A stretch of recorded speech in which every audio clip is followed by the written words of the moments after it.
Hello students, welcome to EPG Pathshala. I am Dr. Ayushi Paliwal from University of Delhi. Today we are going to discuss about a module Overview of Nuclear Fuel Materials Part 2 from the paper Energy Related Materials. So students, let us see what are we going to learn in this module. From this module, you may get to know about the following.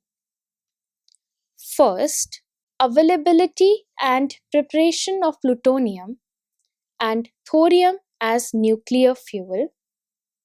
Second, fabrication and properties of both plutonium and thorium. Third, allowing mechanism for both plutonium and thorium.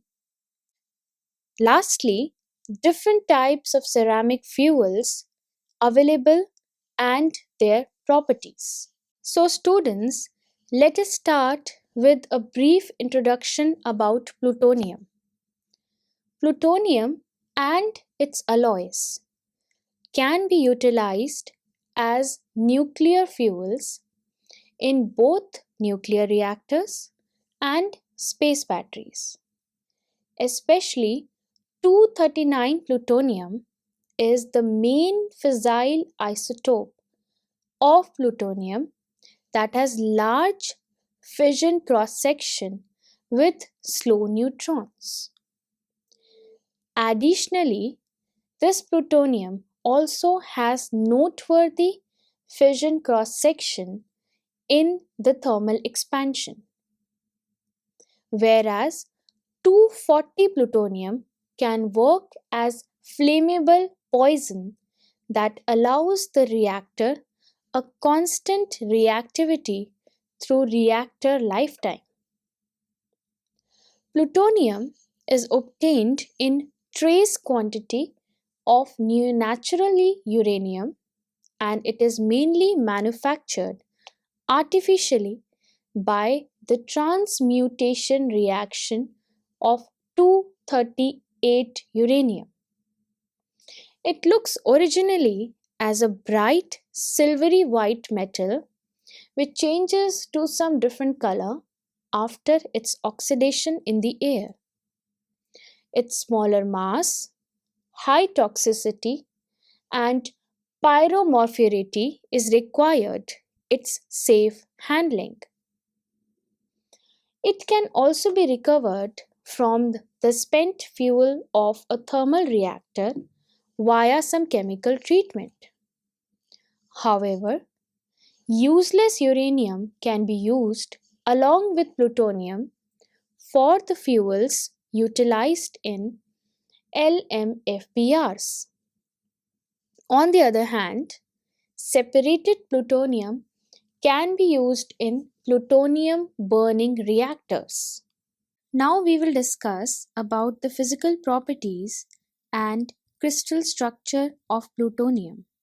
Plutonium has its 6 allotropes within the melting temperature of around 640 degrees Celsius, where all allotropes are stable only in the limited temperature ranges. The thin conduction bands and high density of states of 5f electrons in plutonium makes it energetically favorable for the ground state crystal structure to change to a low symmetry monoclinic lattice at lower temperatures. Plutonium takes highly typical symmetrical structures only at elevated temperatures. Up to 122 degrees Celsius, plutonium is called as alpha phase, which adopts a simple monoclinic crystal structure with 19.816 gram per centimeter cube density. Within 122 to 206 degrees Celsius, It assumes a body-centered monoclinic crystal structure with 34 atoms per unit cell.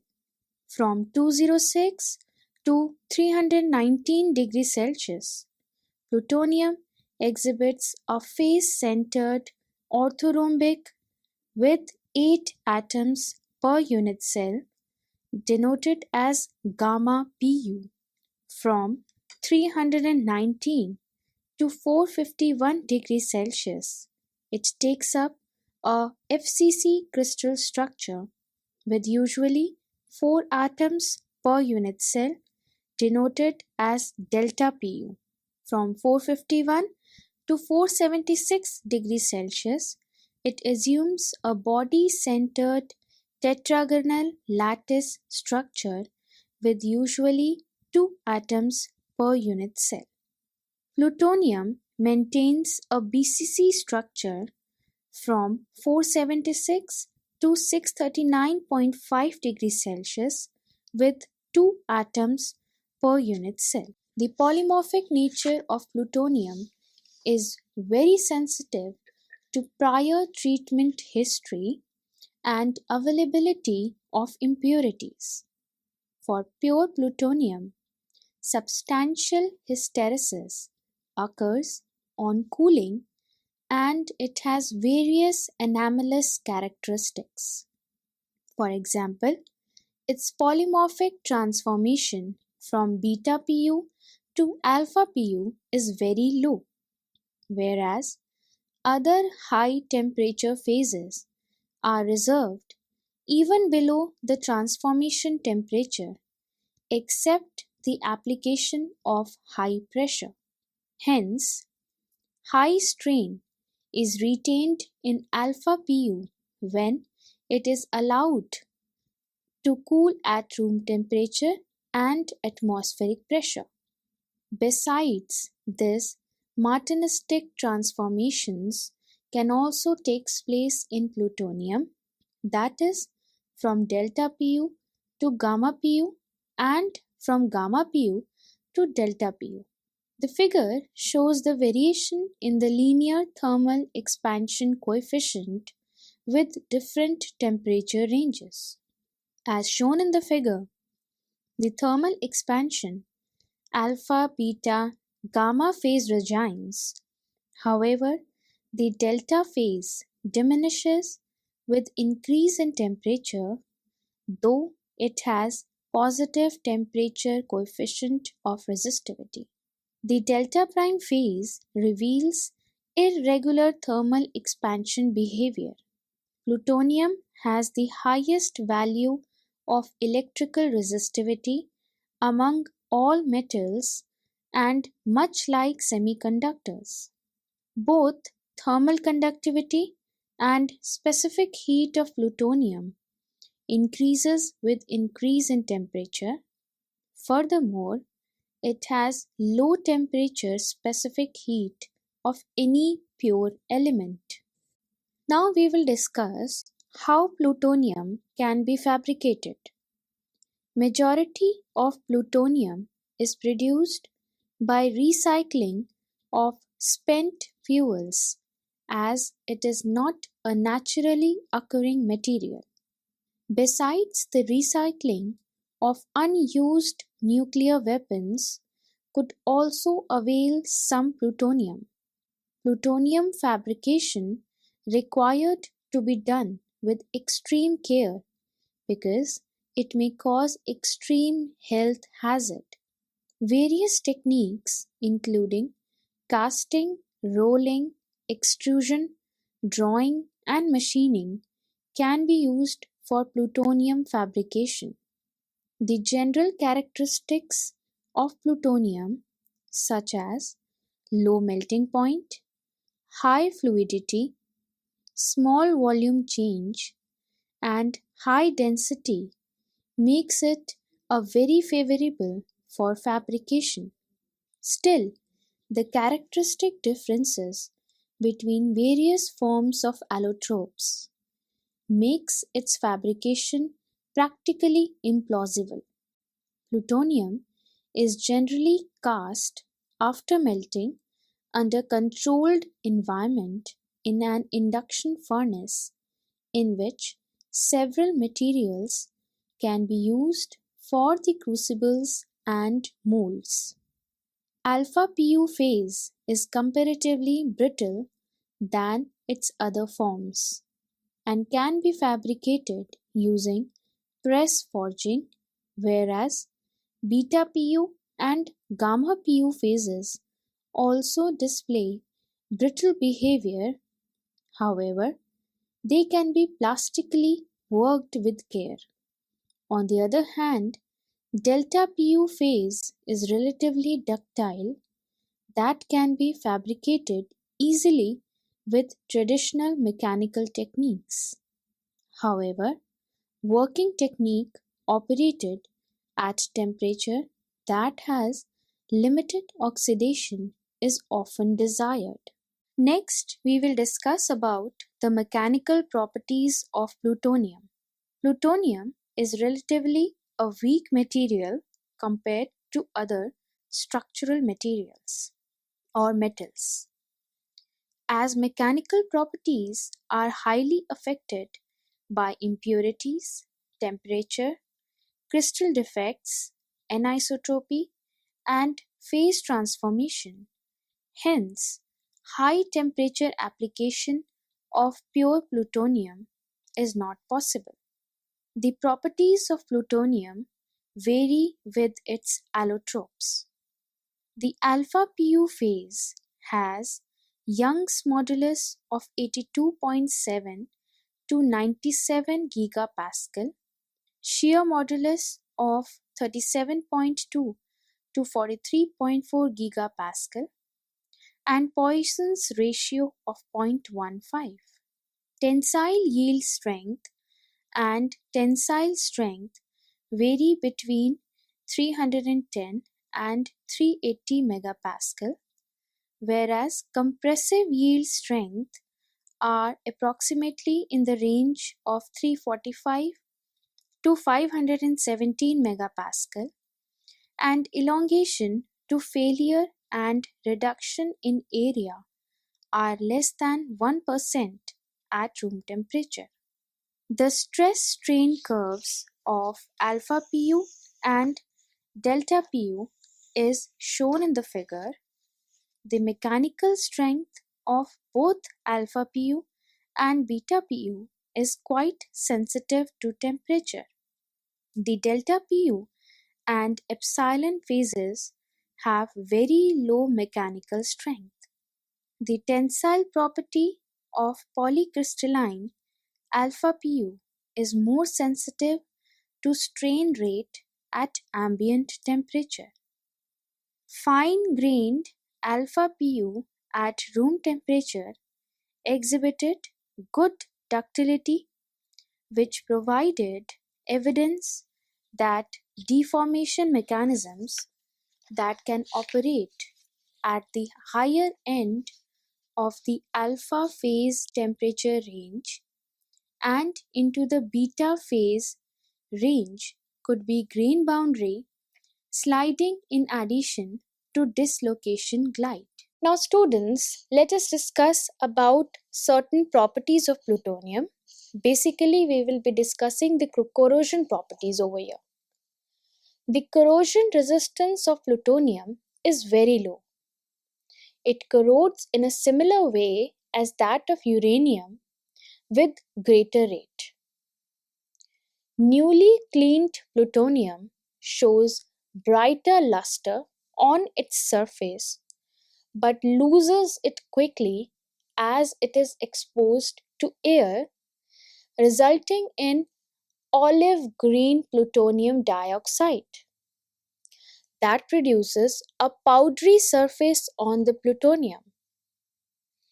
Recent studies have shown that hyperstoichiometric form of plutonium oxide is thermodynamically stable in air atmosphere within a temperature range of 25 to 350 degrees Celsius.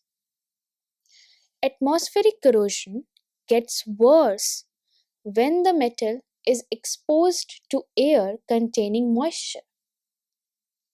Experiments have revealed that a plutonium sample in dry air for 200 hours has a weight loss of 0.035 mg per centimeter cube, whereas the weight loss it rises up to 1 mg per centimeter cube in air with 5% relative moisture.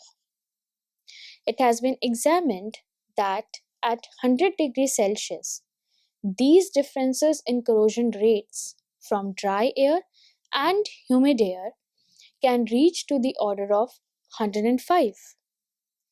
Most importantly, the loose oxide produced becomes easily airborne that can create more health risk than the metal itself.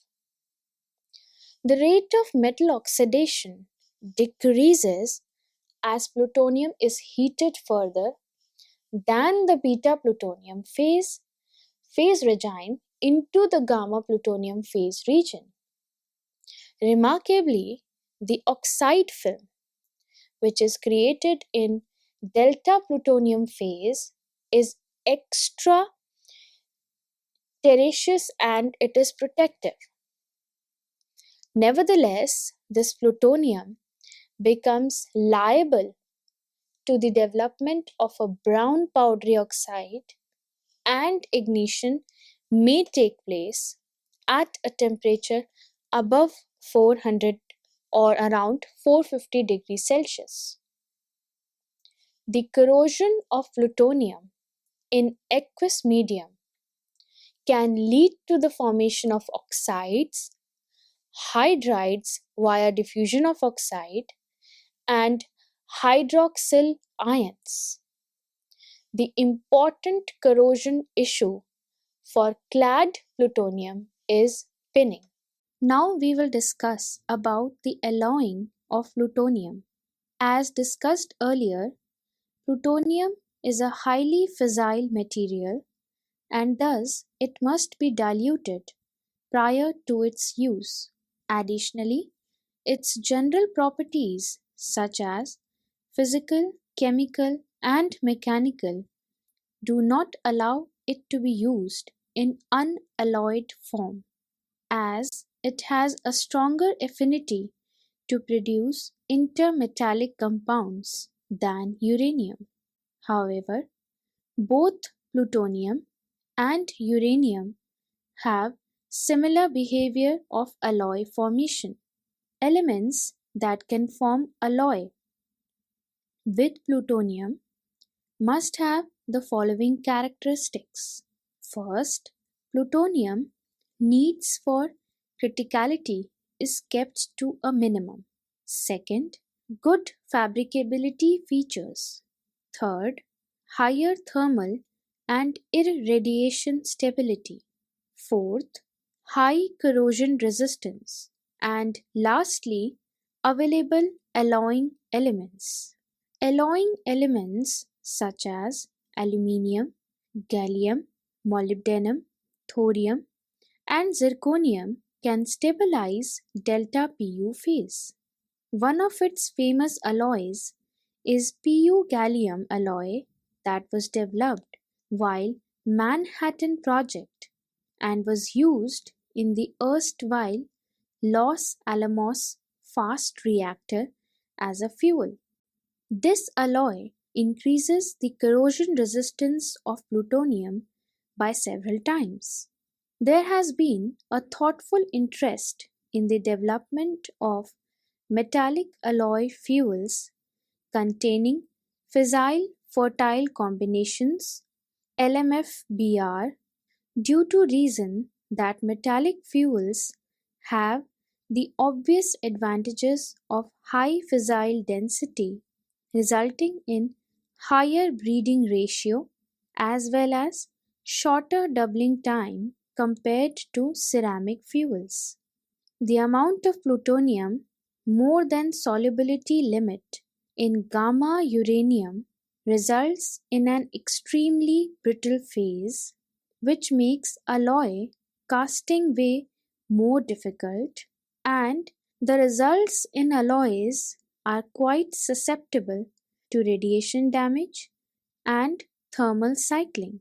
The important compositions that have been studied include single phase alloy with better corrosion resistance such as U21Pu, 16 molybdenum, and ternary alloy systems like UPU-TH, UPU-Al, UPU-iron, and so on. Now students, let us start with a brief introduction about thorium. Thorium is a soft material that has silvery white in color and it retains its shine for a longer time. However, thorium oxide can quickly lose its luster by turning into grey and finally in black in color. It is another important nuclear fuel that has not been employed so far to its full potential. As we have seen earlier, that thorium is a fertile nuclide which could produce 233 uranium as a fissile nuclide upon capturing a neutron. Thorium is an important breeder material that exists in nature only in one isotope form, thorium 232, and it decays very slowly. However, other forms of thorium are 234 thorium, 230 thorium, which occurs as a decay products of thorium and uranium. However, they exist only in trace amounts. Thorium is much more abundant than uranium in nature. Majority of rocks and sands on earth contains small amount of thorium. Monazite sand, which is a rare earth phosphate mineral, is an important source of thorium, and almost two-thirds of its deposition is found in southern and eastern coast of India. Let us study the extraction and fabrication of thorium. Majority of thorium is mined from the monazite ore through a multi-stage process. The first stage is the process includes a digestion process which defines dissolving the monazite sands in concentrated sulfuric acids at around 120 to 150 degrees Celsius for several hours, where thorium, uranium, and rare earth metals pass into the solution to produce sulfates in phosphoric acid. After the digestion process, the solution is diluted to a pH of 1 using ammonium hydroxide, where all the thorium from solution gets precipitated from the solution along with some rare earth metals, but consequently increasing the pH to around 2.5, resulting in the precipitation of the rest of the rare earth metals and uranium, after which the collected precipitate residue is then treated with nitric acid, after which thorium compound can be separated. There are numerous techniques to get thorium from thorium compounds, such as by reduction in a sealed container, bomb reacting thorium tetrachloride, tetrafluoride with calcium, sodium, or magnesium. Due to high melting point of thorium, zinc is often added to produce a low melting thorium. However, after that, zinc is distilled off under vacuum to obtain bomb-reduced thorium. Highly pure thorium can be produced by using an iodide treatment and known as iodide thorium. The bomb-reduced thorium and iodide thorium are having sponge-like and loosely packed crystals of highly pure thorium morphology, respectively. Hence, they need to be consolidated through ingot metallurgy process, in which two types of methods are generally employed, including melting under vacuum and arc melting. When thorium contains low concentrations of oxygen, silicon, nitrogen, and aluminium impurities, then it can be fabricated by various deformation processing techniques, including extrusion, hot and cold rolling, hot forging, and swagging. Though wire drawing technique found to be challenging, as thorium has great tendency to stick with the drawing dies. In the ingot metallurgy, thorium is fabricated into cold compacts using powders produced by hydride method, followed by hot pressing under vacuum at 650 degrees Celsius at a low pressure that can create full density metallic thorium. The machining of thorium is easier, particularly with greater tool feed rate and low rod speeds. Now we will discuss about the crystal structure and various properties of metallic thorium. Thorium has only two allotropes and both are of cubic type. At 1400 degrees Celsius, it is called as alpha thorium phase, having 4 atoms per unit cell, whereas above 1400 degrees Celsius, it shows a BCC lattice structure denoted by beta thorium. Hence, it can be concluded that thorium has higher melting point and lower density than uranium, whereas its thermal conductivity is about 30% higher than that of uranium at 100 degrees Celsius and about 8% greater at 650 degrees Celsius. The variation in the specific heat at constant pressure, that is Cp, of highly pure thorium is shown in the figure. Next, we will discuss the mechanical properties of thorium. The mechanical properties of thorium are sensitive to the impurities, crystallographic texture, and amount of cold work. The purest form of thorium can have a yield strength of around 34 to 124 megapascal, ultimate tensile strength of around 110 to 138 megapascal, and adequate ductility of 28 to 51% depending on various other factors. However, commercial thorium contains higher amounts of carbon, oxygen, and other impurities than that observed in iodide thorium. These impurities strengthen thorium. In the cast and annealed situation, thorium yields and tensile strengths of up to 124 and 172 megapascal respectively.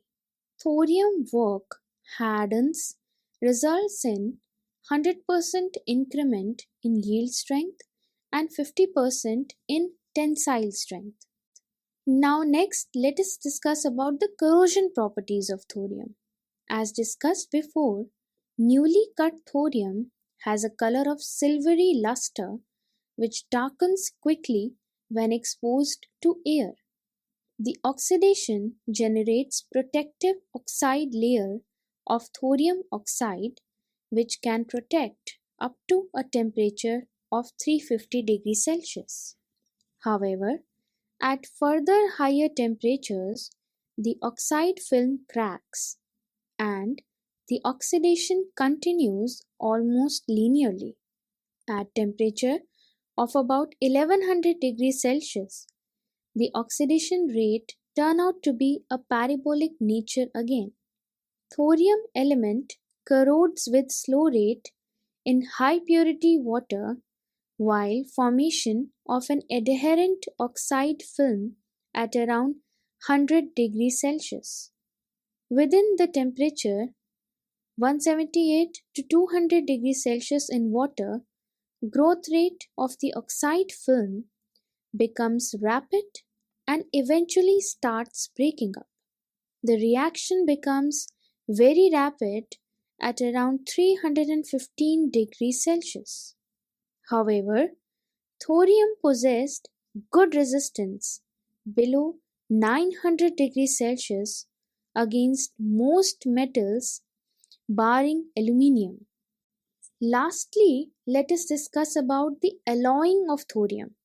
In order to improve the mechanical and corrosion properties of thorium, many alloy additions have been attempted. Only few element materials such as zirconium and hafnium allows widespread solid solubility, though various reactive elements form intermetallic compounds instead of forming solid solutions.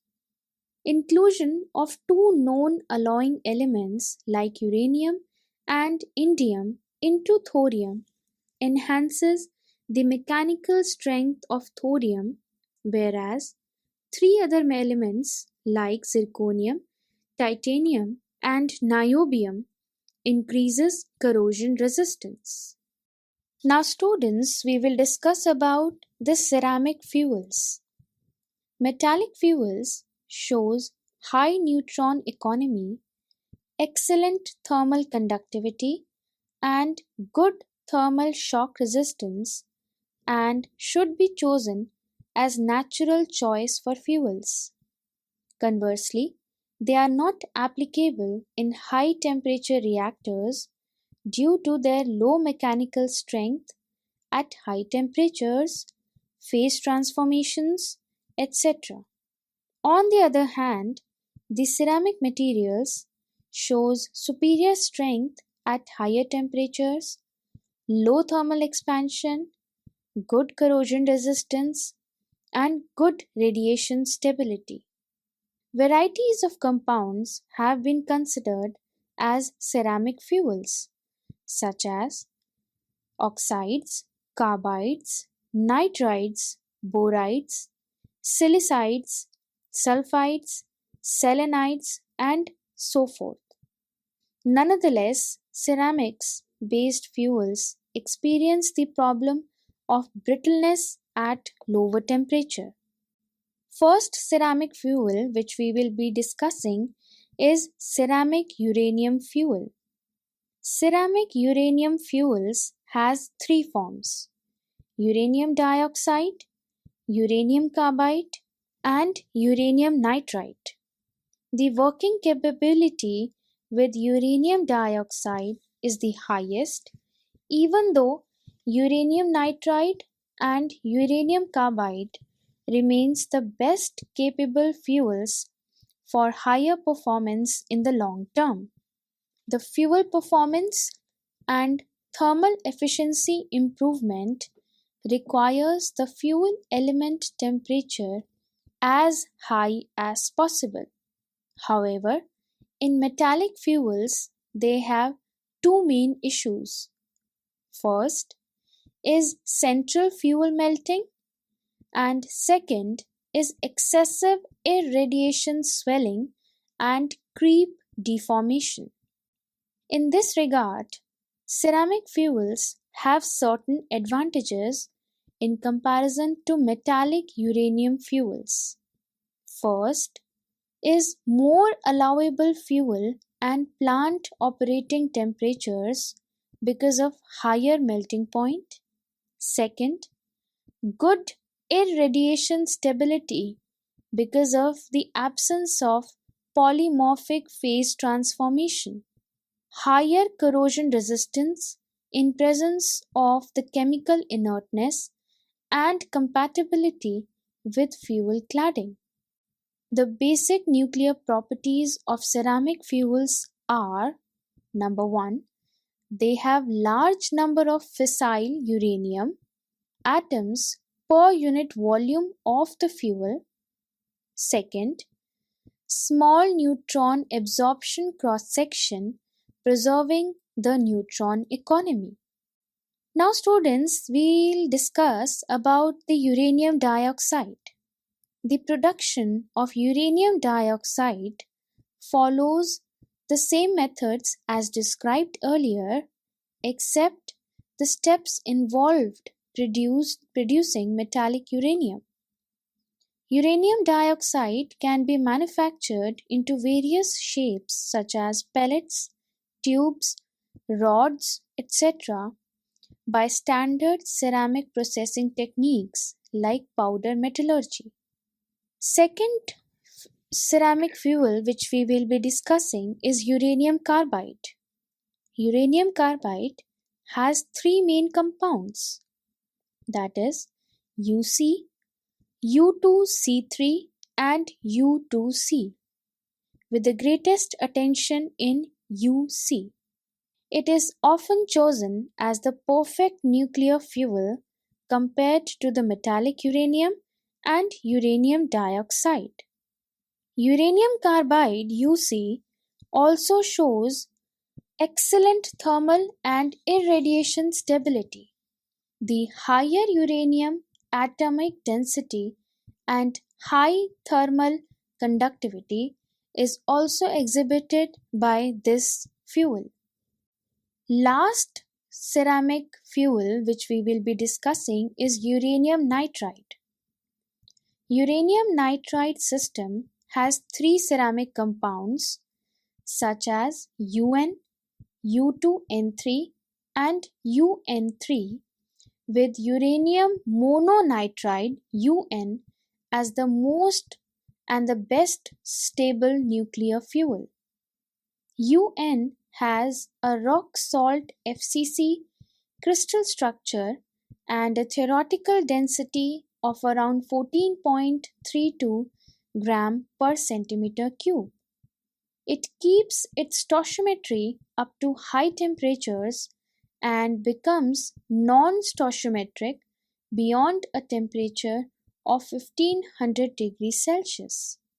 The table below summarizes the various features of different uranium ceramic fuels in a tabular form. So students, let us summarize what we have learned from this module. In this lecture, we have provided and discussed a review of both metallic and ceramic fuels and their various properties.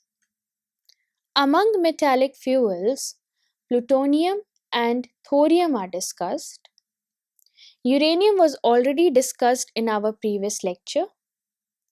Besides metallic fuel materials, ceramic fuels such as uranium dioxide, uranium nitride, and uranium carbide, as well as plutonium based oxide fuels and thorium oxides are also covered. The metallic and ceramic fuels are found to have both advantages and disadvantages of their own. Thank you.